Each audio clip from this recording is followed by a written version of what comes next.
Well, hello, madcaps, and welcome back.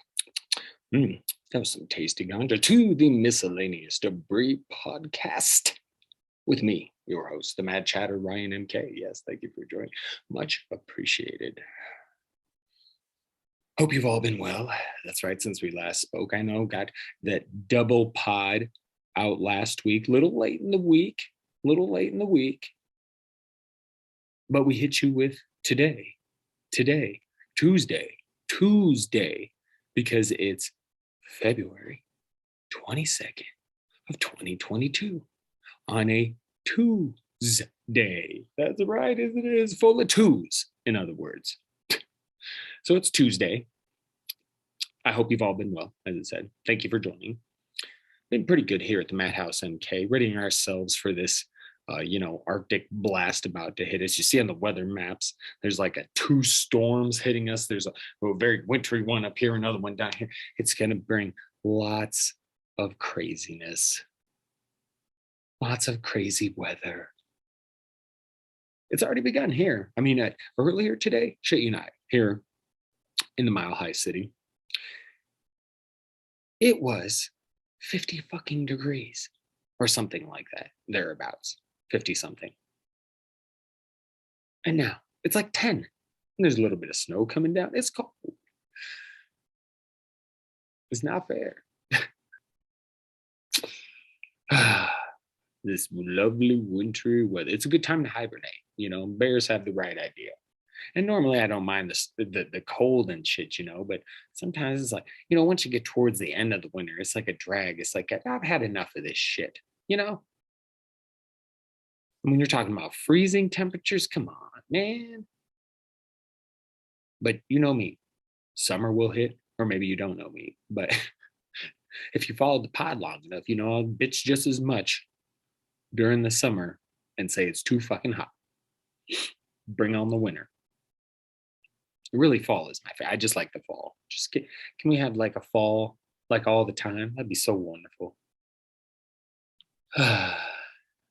One can dream. A boy can dream. A chatter can dream. That's right. But yeah, hibernate. Maybe playing a little hooky at work, Might not be a bad idea. Only problem is sometimes you do that and it's these kinds of shitty weather days. You're going to have multiple people calling in. So then you'll just be one of the assholes that didn't show up for work. Got to save it for when nobody else is going to be there. So you won't be missed, Speaking of work, I had an email that I received yesterday from my work notifying me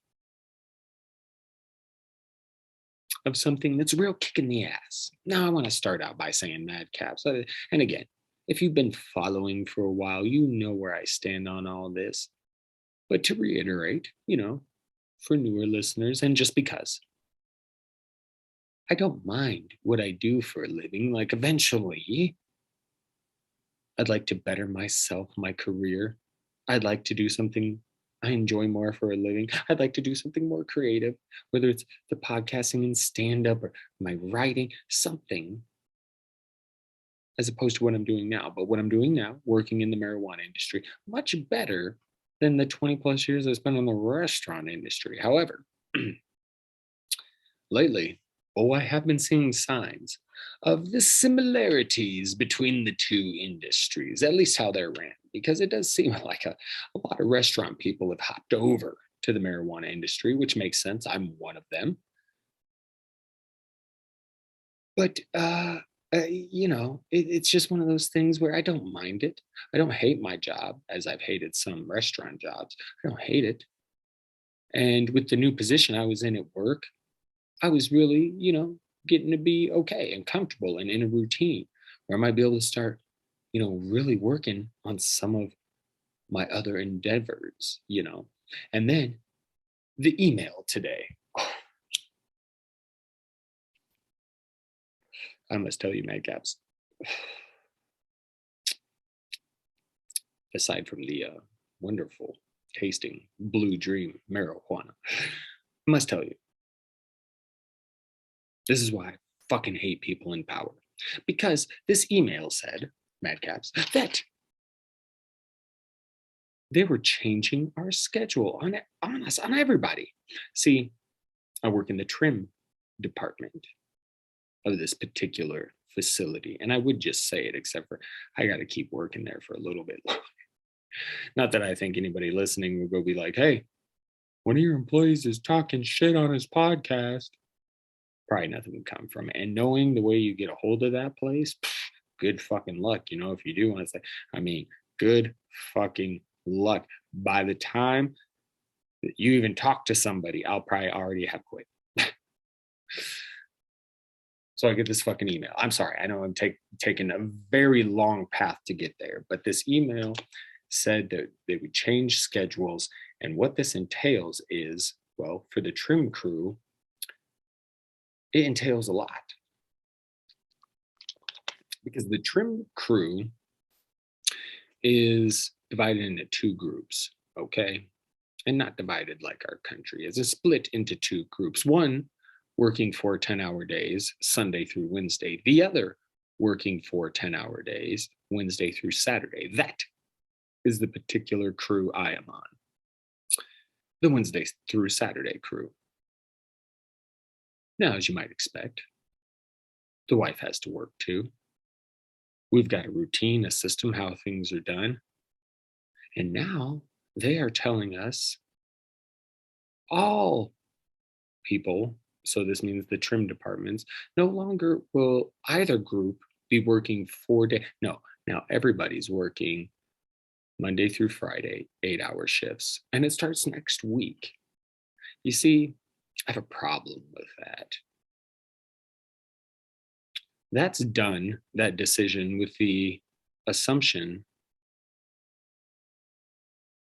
that everybody is just going to be on board and say, okay, let's do Monday through Friday. That doesn't fuck up my routine at all. That doesn't fuck up my spouse, my significant other, partner, whoever you may be living with. That doesn't fuck up their schedule at all. Sure, they can change it in the snap of a finger so that it's ready to go for next week with my brand new schedule. You see what I'm saying, Matt Caps? The audacity to fathom that this was possible, fair. It's beyond me. It baffles my fucking mind. It shouldn't. Because this isn't coming from upper management necessarily. This is one of those decisions that I would say is a owner's call.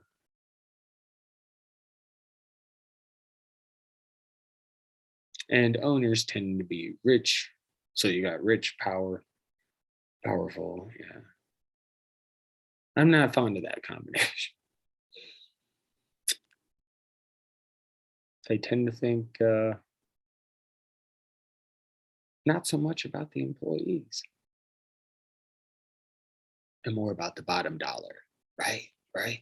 That's how successful businesses work. But here's the thing: if you don't have happy employees, worthwhile employees, your business ain't gonna be shit anyway. So I feel like this could end up hurting them. It wouldn't entirely surprise me if we get an email either delaying the change or outright changing their minds. Probably not. But would I be surprised if I see something about delaying? Because I feel like enough people, I can't be the only one. I'm sure there's probably some people who are like, yeah, I'll do 5, 8-hour days, have the whole weekend off. I'm okay with that. There might be some people okay with that. But there's probably a lot of people who already got their routine, got the way they do shit, working 4 days, having 3 days off. So it's a big deal. It's a big deal. And I guarantee I'm not the only employee this change is fucking with. So I got to get a new job. I need to get on Patreon so I can try and make some money on this shit. Maybe my 5 to 9 listeners. We'll put it at 5 to 9. Well, maybe give me a few bucks each month. It'd be a little something. little something, Oh, God damn it. Fuck those in power, Just most people in power don't know how to wield it. They just don't. I just that those in power. Speaking of those in power, others in power. Notice, pretty much every state's rolling back the, mask mandates, the vaccine mandates, all that kind of shit. Which is a little scary for me, as I've mentioned before. High risk family members, one of the kids, the wife. So obviously, I have to play it a little more safe, right? It's another reason I didn't mind my particular job. Even after the mask mandate here was lifted, I'd say half the people still wearing masks, and I kind of not around anybody. And it's a big facility, almost like a kind of like a factory. So, great ventilation, things like that. But it's a little scary, especially you hear news of this variant of Omicron. It's like a BA2 or something, I think. But it's potentially more dangerous, and it's kind of hit other countries pretty bad, but it's not so much here. But scientists, doctors, they've got a keen eye on it, because they do feel like it could be potentially more dangerous, a little more. I was going to say spreadable. That's you know what I mean, but that's not the right word. I always have the right word for that. Why can't I think of it right now? Still can't. Moving on. So it could possibly cause greater sickness. So that there's an eye on it, but this is how it's been going. Like, we start to get to a comfortable spot, and enough people start to complain, and hey, in fairness, there's a lot of probably people who have done their thing, like that, the vaccine, the booster, been wearing masks, been quarantine. They've done their part, and it just gets to a time where it's like we kind of got to get to normal. Um, and in a way, I understand that sentiment. And there's going to be less people like me, who do have loved ones that they need to be more careful with. So I'm still masking up for now. And, I encourage you to do whatever you feel like. If you know, are good and you're good with, your situation, by all means. But as I talked about in the double pod last week, any unvaccinated, you're just adding to the problem. And I'll talk a little bit more about it later on in this podcast. But it's not all about your fucking, it's not this big political thing. People need to pay attention. But it's really too late, isn't it? It's too late. So we just got to figure out how to deal with it, and hope we don't run into some crazy other variant. But again, I'm going to keep playing it safe for now. I'm going to keep playing it safe, and not just because of this variant out there, but even my youngest one, he's not old enough for the vaccine yet, so we still got a few months before he turns 5 and get the vaccine. So a couple high risk family members, another one that's not vaxxed or anything. So we got to continue to be a little careful. Got to continue to be a little careful. So very careful, very vigilant. And then we'll feel a little better when we get the little guy vaxxed. Get him vaxxed, feel a little better. But just feels like something that, the end is never in sight. That's how it feels sometimes. The fucking COVID-19. But I will remain vigilant. And by the way, the righties, the Trumpies, the Trumpers, their blessed ivermectin failed another clinical trial for COVID-19. So anybody who thought this would be a real something helpful, yeah, and it works so well. Anybody think that, you're full of shit. Where's your information?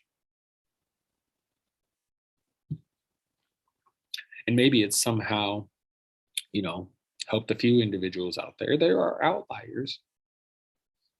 I know enough from analytics with just in football, doing fantasy football shit. Doesn't matter how high the probability is, there's still going to be outliers, right? I feel like that was somewhere in statistics. I fucking hated statistics. If you have statistics, and I'm pretty good at math, but I fucking hated statistics.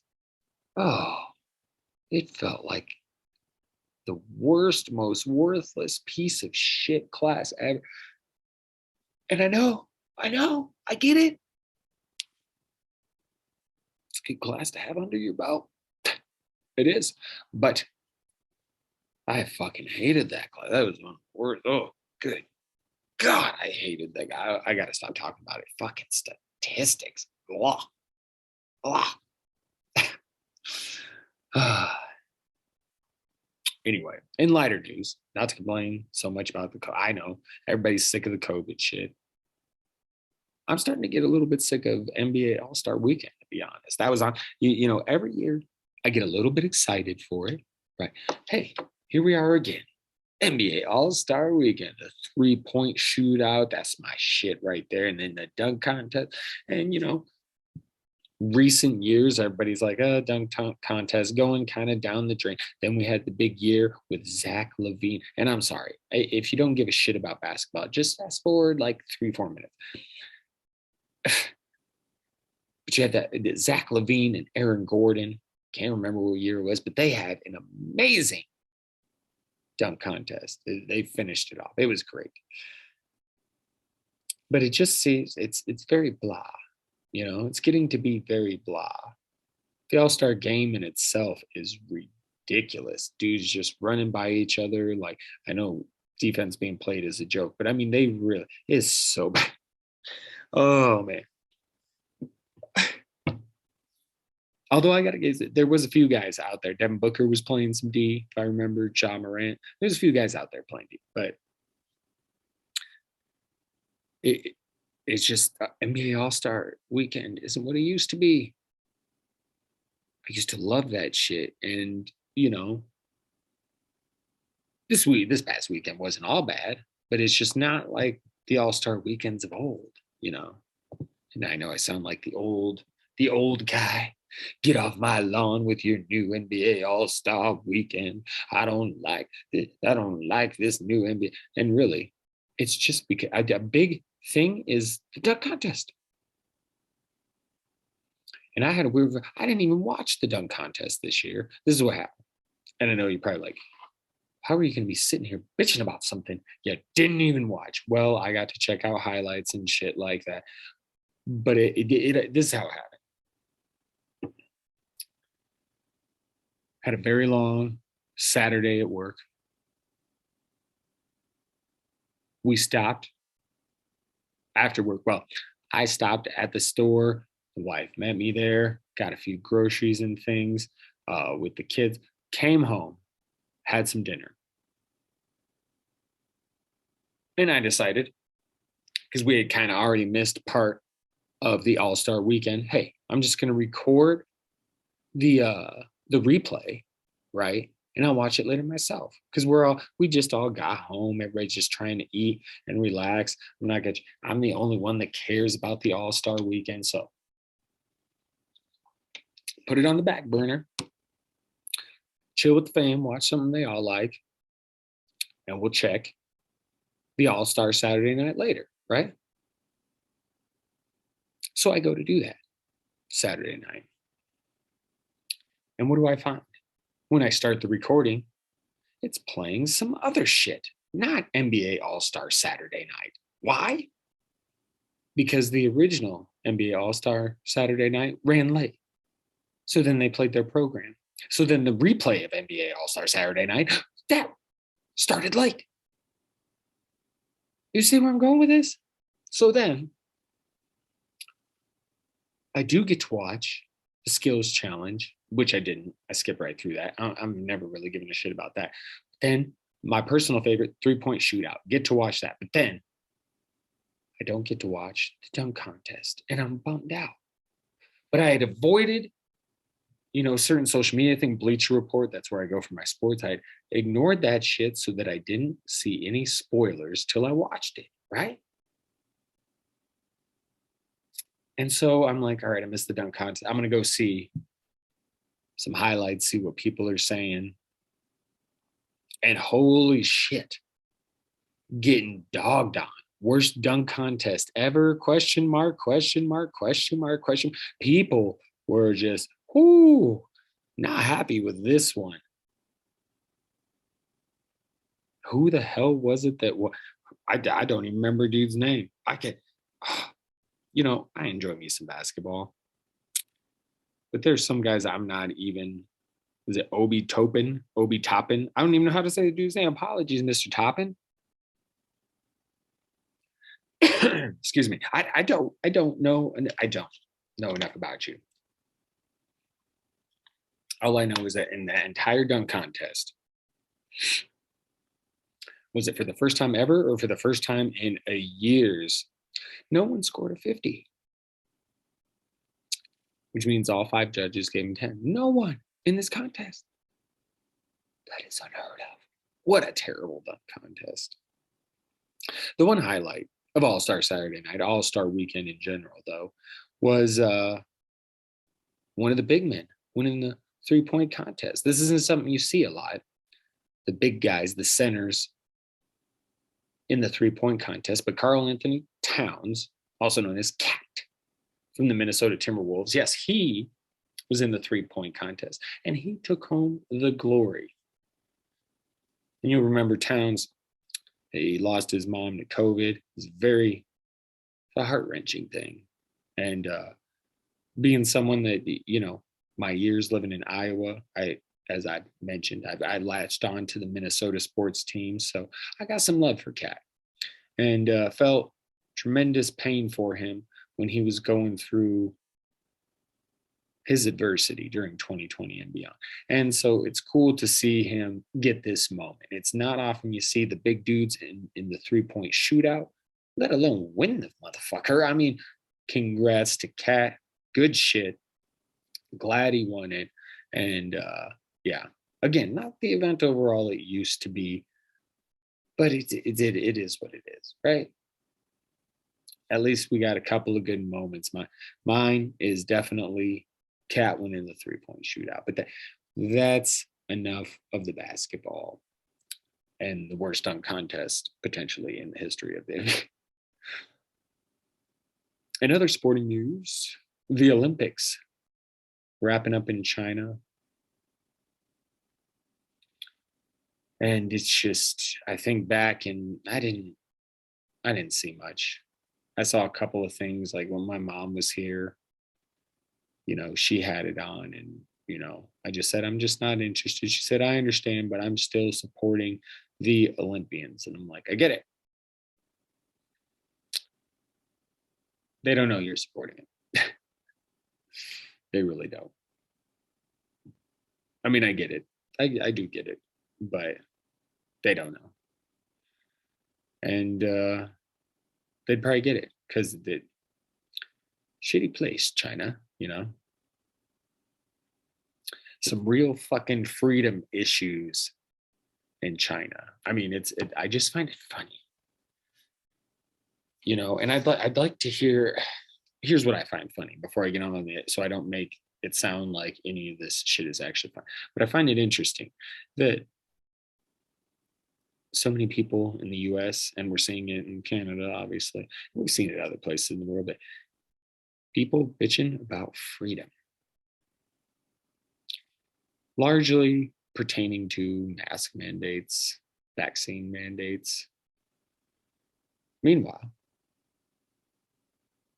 there are people in China, in Camps, the bad kind of camps, not the good kind, not like summer camp. These are the bad camps. Internment camps. The people are truly silenced in China. But we've got Canadian truckers out there, and really aren't really that many Canadian truckers because I think like 90% of truckers vaccinated and good to go. So it was something like that. That's one I probably should have sourced. But these Canadian quote unquote truckers who are protesting in Canada, they yell freedom at their, pit stop barbecues while keeping working parents awake all night with their celebrations and honking, which they deem peaceful protesting. Yet in China, people are truly silenced.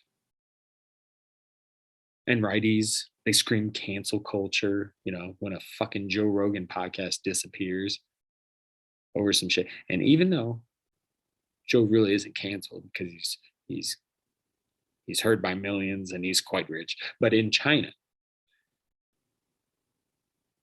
people are truly canceled. People truly are silenced.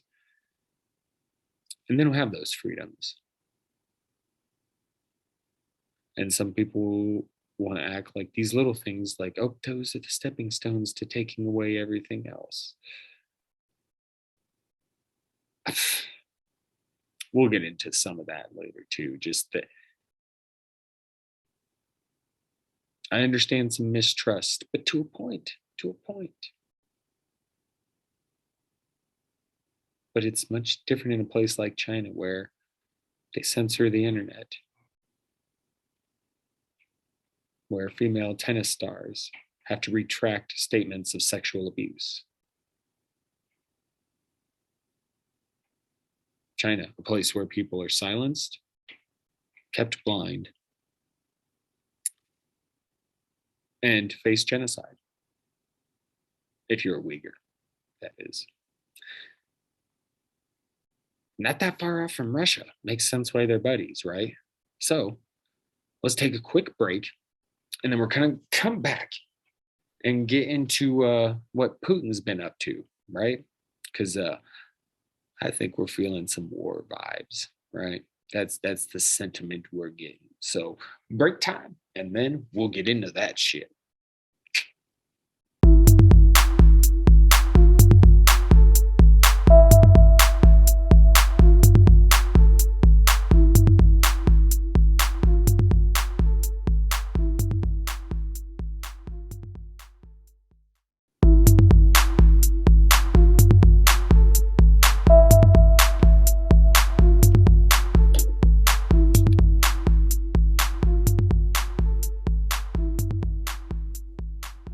All right, caps, mad caps, caps of mad. We're back. We're back on to segment 2. We're going to discuss a little Putin, some Russia, a little Putin tang. That we should start calling him Putin tang. No, you know what? He didn't deserve that. He didn't deserve the Pootie Tang type nickname. No, he doesn't deserve that. No, not at all. So you have Russia, as we know, throwing out those war vibes. And war does appear imminent now. Monday, Putin Tang. No, sorry. Disrespectful to Pootie Tang. Putin, he went on a bit of a rant during his speech. Had a speech, more of a rant, I would say, than speech, as I was trying to say. But he went on this tirade about Ukraine's history pertaining to Russia, that or their lack thereof, how unfairly Russia has been treated by the West. And to be fair, I mean, little bits of truth. I mean, the U.S. I mean, let's admit it. Our government, that we've been bullies. We've done some shady shit. Yes, our government has done some shady shit. You can be all gung ho America and still recognize the mistakes we've made. I mean, it goes back to slavery, but if you want to talk about internationally, we've made plenty of mistakes and done shady shit. We've stuck our noses where we probably shouldn't have. And yes, the West in general been very wary of Russia since the Cold War. Fearful, and with good reason. If people are mistrustful of Putin, that's on him. But he glorifies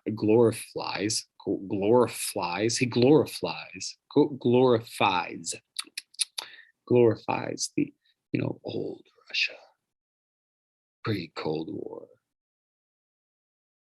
before predecessors, before those before him gave away land. I mean, it's just, I'm going to attach a really good article that kind of explains some stuff. There's really great stuff out there as far as like what Putin's aim is, because as fucked up as the American government has been, we've also had a lot of times of being on the side of good, both world wars, for example. And you got to think about it also from the perspective, you can't just look at it as the West intervening. Like, there are nations, smaller nations, that have gained independence, and we should be familiar with that. At one point in time, we were under the rule of the British. We won our independence. So Americans should very much understand an independent country wanting to keep their independence. And there are a couple areas in Ukraine where there are pro-Russian separatists. And these are two places that Putin, during his speech, basically deemed independent from Ukraine, even though they're part of Ukraine. And the Ukrainian president came out and said, hey, we're not giving up shit. So this is going to come to a head. But Ukraine, there's countries like that, like, hey, we won our independence, we want to keep it. Are we not thinking about them? Again, we should understand that. Now, we were by no means a small country, but we still had to win our independence.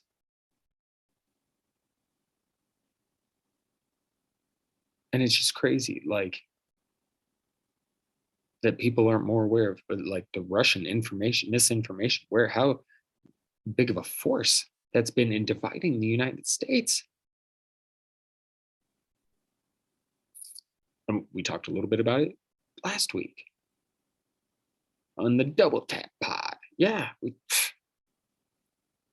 whether it's the BLM protests, Kaepernick kneeling, elections, COVID, so much misinformation out there. You catch the Russian bots on Twitter, like, a lot of shit out there. They're messing with us a lot, and they've manipulated a lot of people. Because it's amazing how some will excuse Russia and Putin because they're Trump allies, and Trump and Putin are buddies. And by the way, this is in large part, you forget a lot of the shit that Trump did, withdrawing from shit like NATO. Like, Trump did his part to put all of this in place. If you really want to look at things closely, people can point to this and that and this and that. Like, I mean, I feel like so far, like, the West is doing what they can with this. It's a tricky situation, but you just can't have. I mean, can't just let Russia fucking do what the fuck ever they want, especially to a nation. Again, it is gain their independence. It's important.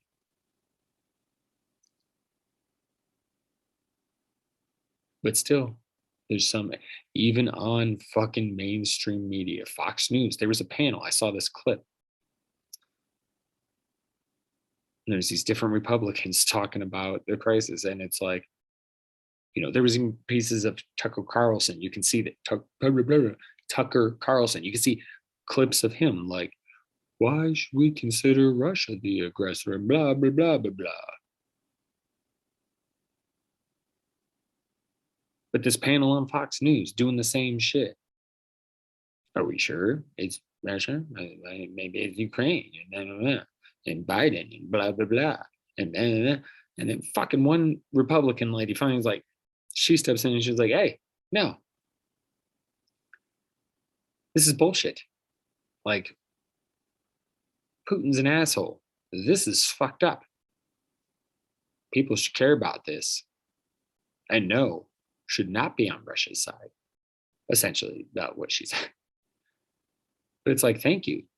Thank you to some Republicans out there who are, I mean, you're seeing this within the Republican Party. There's a divide now in the Republican Party. There's some people trying to get away from Trump and all his nonsense, and there's others that are um, shoving their face so far up his ass by what they say.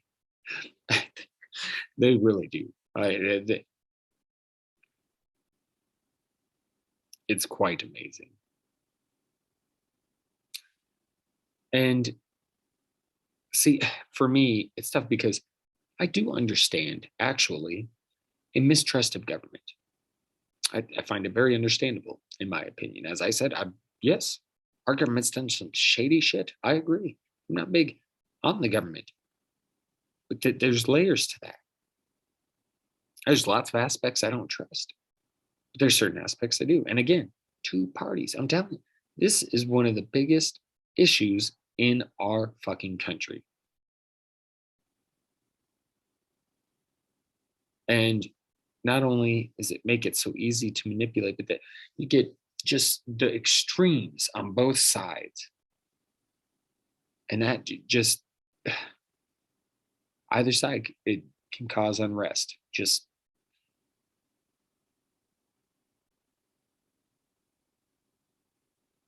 but then there comes the point where, like with the pandemic, where Trump really started it because he was questioning shit as the president of the country, and then ignoring legal experts and shit, and then it's made a political battle with the COVID stuff, and you got this cross of science and politics, and there's going to be people who refuse the vax because just because the government said they need to take it. They, again, I can understand mistrust of government. I can understand not wanting to do something that they say you have to do. But again, there comes a point. Fight through the bullshit and find the truth. I spoke about the truth about COVID and how it is a pandemic of the unvaccinated. Go back and listen to those episodes. Talk about it. You can look this shit up. There's a lot of misinformation out there. There's a lot of bullshit that comes from the mouths or the fingers, keyboards of people who have no degree in virology or anything like that. Don't know what the fuck they're talking about. They just find shit online, cherry pick, suit their agenda, and go with that. I'm all for questioning things. I'm drawing the line at the fucking pandemic, and I'm focusing solely on what the scientific and medical communities are saying about all of this. That's what I'm going to listen to. But it was turned political. And that's a large reason why we are where we are with this shit.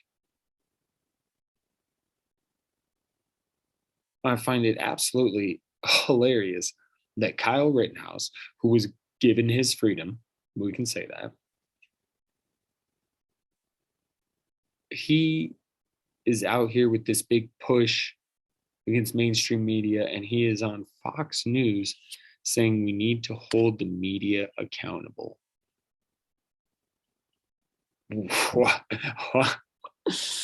Oh shit.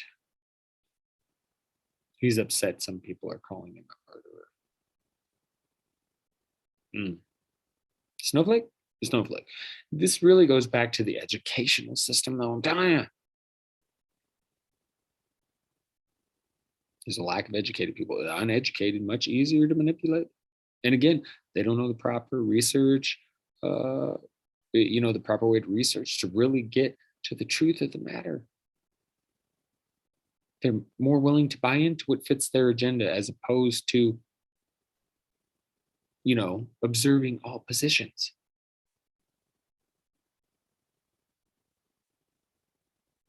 And really that's a whole nother topic. We could get so deep into that education in this country.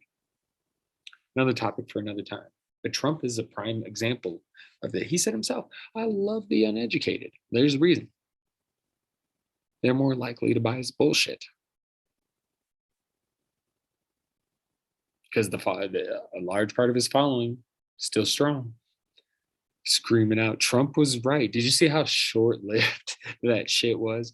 It was like, yeah, see, Trump was right. Hillary was fine. He was right about everything. And it's like, then you get into the nitty gritty. If you really get into that whole report, Clinton campaign didn't pay anybody to get into Trump's computer, nothing of the sort. There's a whole thing behind it. Look at I'm not like basically some tech company looking into that. And one of the issues they found was from the Obama administration. So it wasn't even all like Trump. So yeah, you'd have to check the details. I should have looked more into that. But again, I don't care because to me, it's bullshit. Again, like I said it last week. If she did something wrong, fine. Throw her behind bars. I don't care. I'm not a Hillary fan. But Trumpers, get out of here with your fucking holier than thou shit. Even if Hillary had been spying. Oh.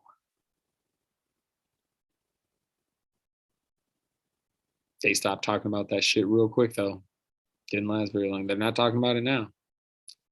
Shouldn't that be a bigger deal? Huh? No, it's bullshit. But then, Monday. Ah, yes. The perfect place for the gullible to commence their gullibleness, to convene and go on with their insanity, right? And that is Truth Social. Now, this was fucking beautiful. So, Trump's new social media platform, Truth Social, which, if you see screenshots of what it looked like, it's a complete ripoff of Twitter. It is also called Truth. And if you want any more evidence that Trump is continually saying, what would Daddy Putin do? What would Daddy Pooh do? Well, Daddy Pooh, the leader of Russia, there is a Russian social media, Pravda, which I am led to believe that means truth. So you see, Russia's social media, Pravda, it means truth. And so Trump just with the same shit, truth. Because my buddy Putin's doing it, I'm gonna do it too. So Truth Social, it launched Monday, and immediately tons of problems.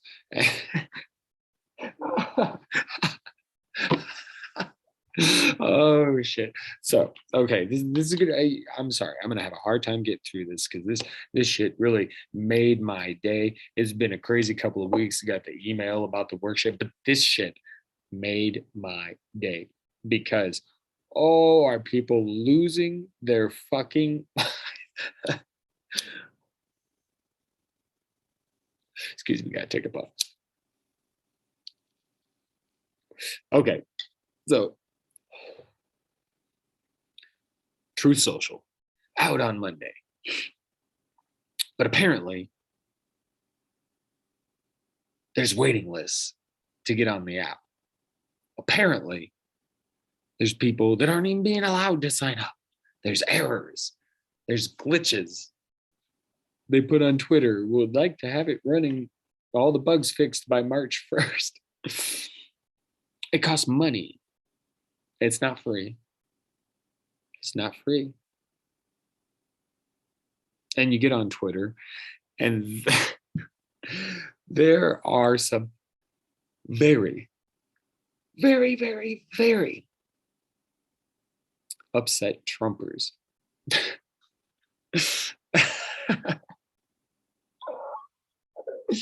Some really upset Trumpers on Twitter complaining about their new.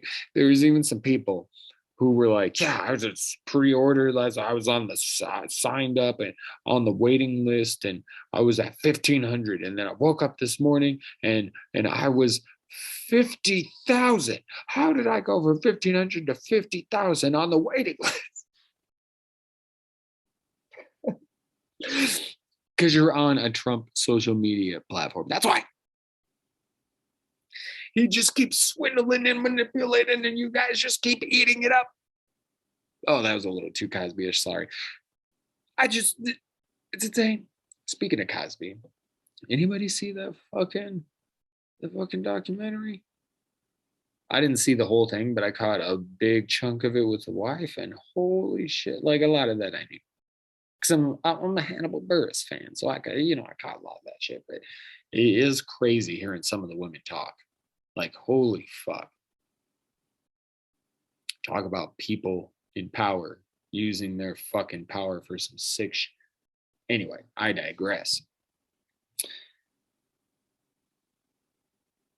These people, Trumpers, the believers in him, are so delusional. I can only fathom that they just must feel so great to belong to this movement, this cult, because that's essentially what it is.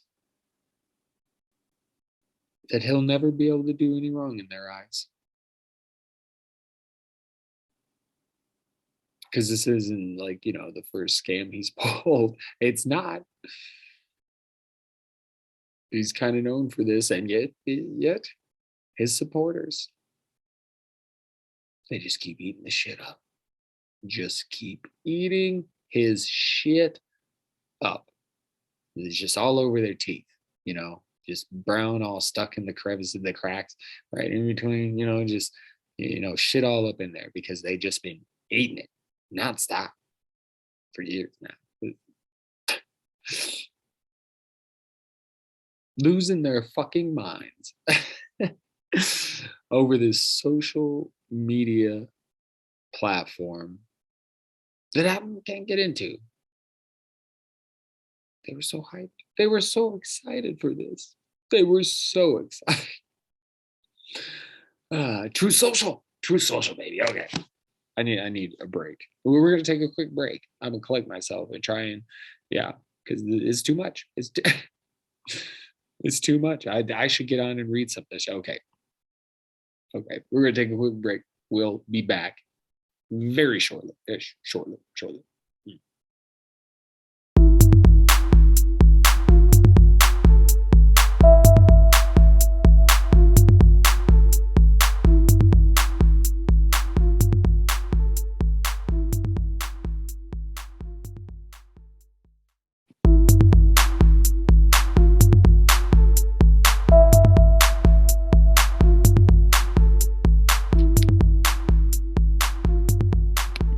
Okay, madcaps.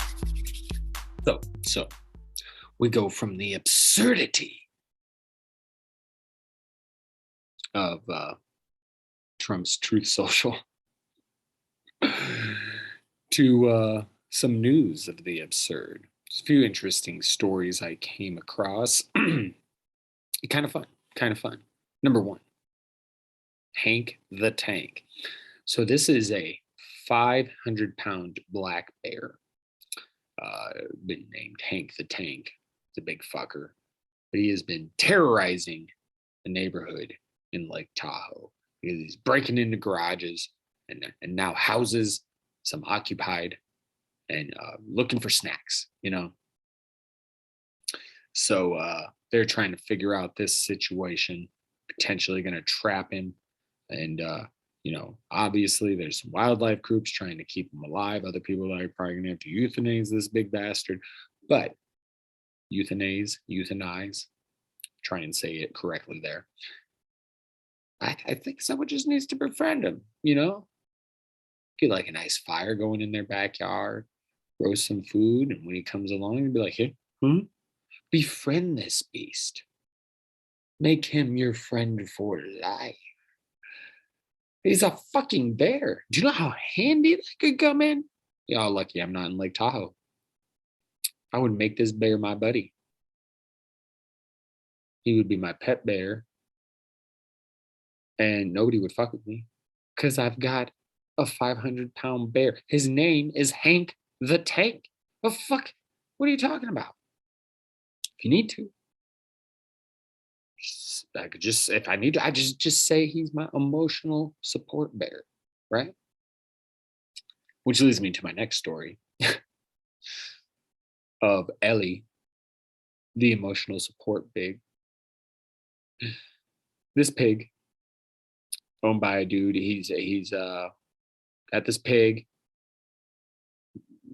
had a bond with it, and he was getting ready to move, I believe, from South Carolina to New York, a village in New York.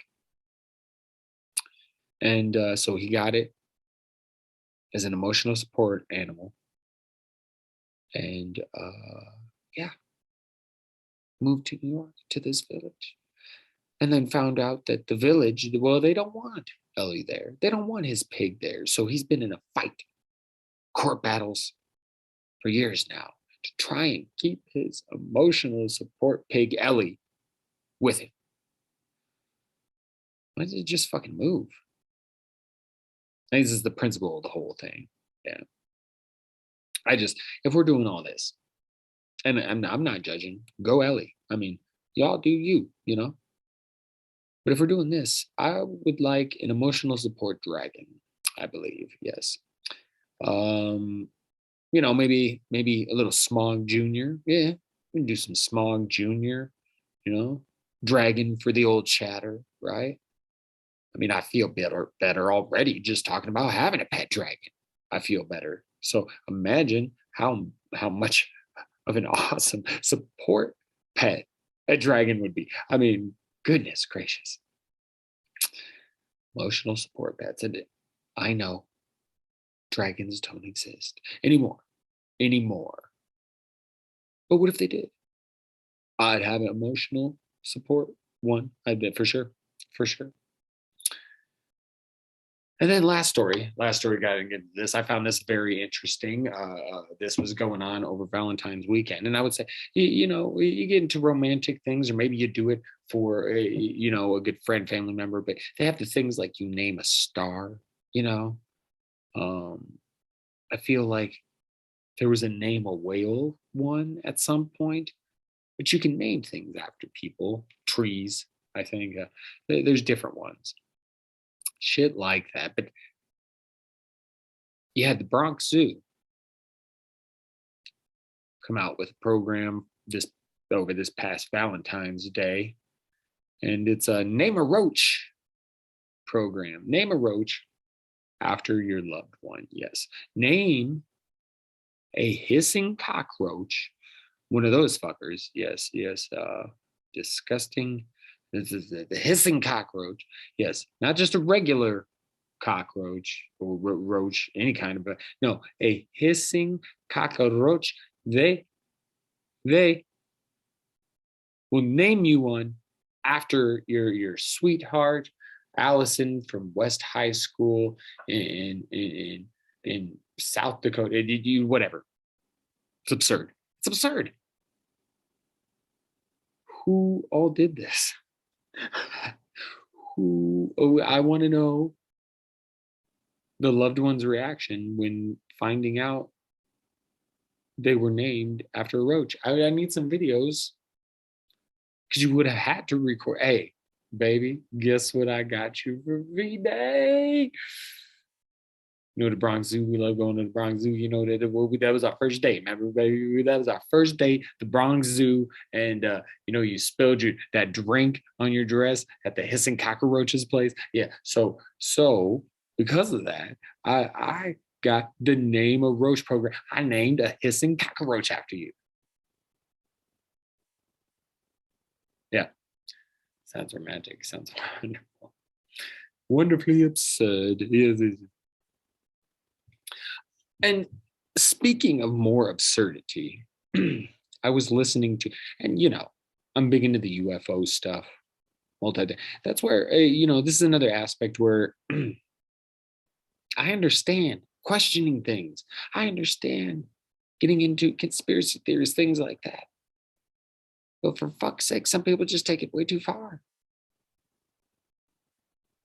I said it once, I'll say it again. The whole QAnon, the whole thing with Hillary running this pedophile ring out of the basement of a pizza parlor, I thought was bullshit right off the bat, just because 20 plus years in the restaurant, never worked in a restaurant that had a basement. Never. And I worked in restaurants in big cities, small cities, different states. Never been in a basement of a restaurant. So I don't know. I call bullshit right there. Just on that fact alone. Just on that fact alone. But I'm open minded. I'm down to question shit. And one of the most mysterious and mind bending things to me is UFO and the paranormal, any paranormal in general. Um, but I can't. I was listening to my podcast UFO. It's a good. Martin Willis is the host. He's pretty good. But I was checking out this past week's episode, or maybe yeah, it was this 2 weeks ago. It was 2 weeks ago. I didn't get to listening to it till this week, but it was discussing a lesser known incident. They call it the Mojave incident, and it's something I had not heard of. And on the podcast, Martin was interviewing a guy named Ron Felber, who is the author of a book on this case. He spoke directly to the couple that was involved in this, married couple, Steve and Dawn Hess. Okay. Now, I'm going to kind of give a brief rundown. If you want to check out more about that's really the best thing you can do is go to, you know, where you get your podcast, check out Podcast UFO and get the Ron Felber Mojave Incident podcast, the episode. Get that one and listen to it, because I've tried to do some research into this and you can't find much. There's the interview with this dude. He's got a book coming out, but like the TV show Paranormal Witness did an episode on this case, but they left out quite a bit of detail. So you can go check that out to get a basic understanding. You know, like I found it easily on demand on through my cable shit. But if you find a way to check it out, check out Paranormal Witness season 5, episode 12, I believe, on this Mojave incident. But this married couple, they're going to go on a trip. Grandparents coming to watch the kids. They're going to get out of town. The husband really wants to go to the Mojave Desert. And if I'm getting this right, it's to take out a buck that he had missed the first time, something like that. He wanted to do some hunting. His wife wanted to have a nice night of drinking and dancing and just cutting loose. So they did that. They went to a place, drinks, dancing. Then they go to the campsite that Steve's familiar with, and they were going to stay there, but it's full. They got no room for anybody more, which Steve thought was very weird. It's never like that. And then Don was thinking, oh shit, this means we have to go deeper into the desert, you know, more away from people. It's a little nerve wracking. You know, crazy shit happens in the desert. you know, according to some, bodies be buried in the desert. Lots of bodies. Mafia, motorcycle gangs, drug deals gone bad. All sorts of crazy shit happens in the desert. But Steve's like, come on, we're going to have a good time. They go, they find a nice spot, get a campfire going, they eat nice dinner. Things are going good, right? They start seeing some shit in the sky. Then they see this orb. And then it turns into 9 orbs. And these 9 orbs make an M in the sky. And then start splitting into more orbs and more orbs. And then almost like parachuting from these orbs are these little like malevolent elf-like creatures. They call them like gremlins, bright red eyes, falling, like parachuting down to the ground. And there's a whole situation. Steve runs to get his gun. Dawn's like hearing voices in her head, leave the gun alone. And they end up going in the camper because these gremlin things are running at the camper. So they're dealing with this. And then these 2 like stump things pop up to kind of form an electric thing so that they can't get out of the trailer. Steve tries a couple times, gets knocked back. Then these 9 other beings, there's a big UFO above them. These 9 beings get beamed down and they feel like they're being studied, like they're scientists that are studying them. And then, they're kind of really on the brink of just completely freaking the fuck out. And this mist fills the camper that calms them and soothes them. And then they see another being come down and they speak of it as like heavenly, as like an angel. And is trying to reassure them, to tell them it's going to be okay, that it won't be much longer. And they're dealing with all this. Eventually, they black out, they wake up, everything's in disarray, but at the camper, they're fine. And they end up leaving. And, obviously they're very disturbed. But they get back, they're worried about the kids, everything's fine.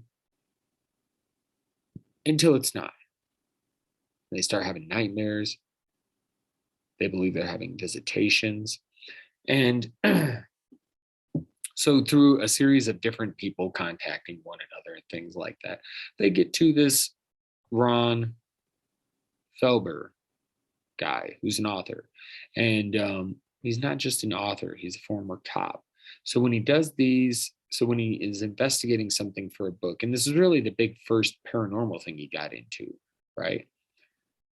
So when he approached this, he wanted to get to the bottom of, the truth as best he could. So he wants to know how trustworthy are these people? How authentic are they? So they see, prominent psychiatrists, therapists. They do some hypno-regression therapy. And in the hypno-regression, things come to them that they had not remembered. The period of time they were blacked out when they came to in their camper, they had actually been abducted, taken aboard the UFO. Not only that, but when they saw these therapists, these psychiatrists, they were saying they displayed characteristics of post-traumatic stress disorder. They had no reason to disbelieve what they were saying. Like basically, this hypno-regression, these therapists and psychiatrists that they were seeing, all these people are doing nothing but lending credibility to Steve and Dawn Hess. And as wild as the story sounds, I mean, you got to look at that aspect of it. Not to mention, there isn't a lot of information. Again, there's not a lot of stuff out there about this. And Ron, the author, said, this show did an hour-long episode on him, and I think he said one other one did, and that they did one radio interview And then they did the book with him, but after that they kind of put it behind him and let it go. And I think he said they became Mormons and they went to Utah or something. I could be totally wrong. But yeah, they totally just kind of, yeah, I could see how something like that would kind of shake your world, you know. But it's an insane story, absurd, ridiculous. It's completely wild, but that's kind of why it's a little more believable. It's not something, the same old thing. Well, I saw this and it was like this, and oh, like most other cases. No, this was a different kind of story. And, you know, if you think it sounds too absurd to be true, I would suggest really looking into Skinwalker Ranch. And it's not the only place in the world like that, but the Skinwalker Ranch just seems to be a hub of this paranormal UFO activity. And it does make you wonder if there's any connection to it. And you get into the talk of portals and multiple dimensions, because that is something that could be happening where UFOs, creatures, all sorts of things could be traveling through portals. There's the idea maybe that's how Bigfoot gets around. And so you kind of look into stuff that happens at Skinwalker Ranch. And if you believe any of that or feel like any of it could be true, then this particular story isn't all that much of a jump. You know, if you believe some of the craziness of the Skinwalker Ranch stories, if you believe any, because I do, and partly again, if you give me credibility, no matter how crazy it sounds, I'm more likely to believe it.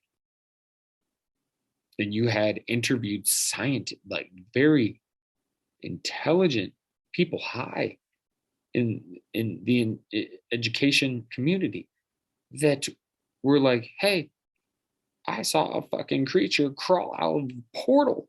Like, what the fuck? How do you not believe that, dude? Oh, this guy? Yeah, this guy is going to make that shit up. Hard to believe. And credibility. And that's why this story, not only is it fucking amazing, extraordinary, but through the therapy and all of that, and this and Mr. Ron Herbert, his essentially his detective work, through all of that, it lends credibility to the story. And it's kind of a mind bender, but it's very interesting. It's very interesting. It does make you wonder, and I'm sure there's stuff I was missing. Again, go check out the episode of Paranormal Witness that talks about this. But I would highly suggest, I'm going to check out the book eventually, but it's not on audiobook yet. and I don't I don't have the time to read like I used to, but I do a lot of audio booking at work. So that would have been a perfect one to get into at work. Does not appear it's available on audiobook yet, but I am gonna check this motherfucker out because mm, it is a very unique and interesting story. I love it. I love it. So yeah, let's end this tea party. Let's get the hell out of here. Oh, before we do, by the way, I do realize that I haven't been putting videos up to go along with on YouTube. The videos that go along with the audio. Some people like to do the podcast. Some people like to watch the shit on YouTube. So I've been slacking, but I am gonna get the double tap pods from last week. Those videos are gonna go up. Well, they'll be up with this. Yeah. It's all going up. It's all going up. The videos of that, the video of this one, it'll all be up on YouTube on Tuesday, 22, 22, 22. Okay, I'm done. I don't know. I don't know what the fuck that was. I'm tired, a little delirious, a little high. So that might be. I'm starting to get a little hungry as well. Might have to put some food in my belly after this. Anyway, yeah, delirious is right. But yes. So if you want to, you can go check out the vids. And yeah, we'll go from there. I'll try and keep up on that from here on out.